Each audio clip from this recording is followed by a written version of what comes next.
Picture this, a phone no thicker than a wallet sliding open with a satisfying click. This was the Motorola StarTac in 2004, sleek for its time, but it wasn't just about looks. It packed a camera, Bluetooth, and a design that dared you to keep up. Little did we know, this tiny revolution would pave the way for smartphones as we know them today. Fast forward to 2007, and everything changed again. The iPhone didn't just introduce a touchscreen, it unleashed an entire ecosystem of apps. Suddenly, your phone wasn't just for calls or messages, it was a portal to games, maps, and social connections, all at the tip of your finger.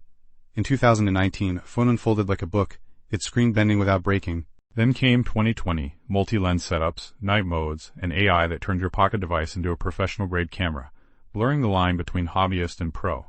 The question isn't just how much better they got, it's why we never looked back. In 2000, a single charge lasted days, sometimes even weeks, if you were lucky enough to own one of those chunky monsters. Fast forward to 2010, and suddenly, we're complaining about running out of juice by lunchtime.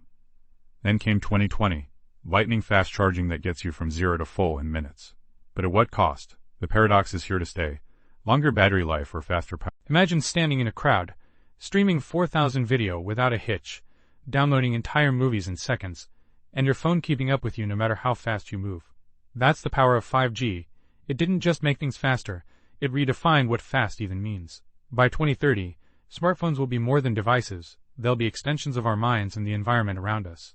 Imagine walking through a city, where your phone doesn't just display information but overlays it seamlessly into your field of view, blending digital and physical worlds like never before. And with sustainable tech taking center stage, these advancements won't come at the cost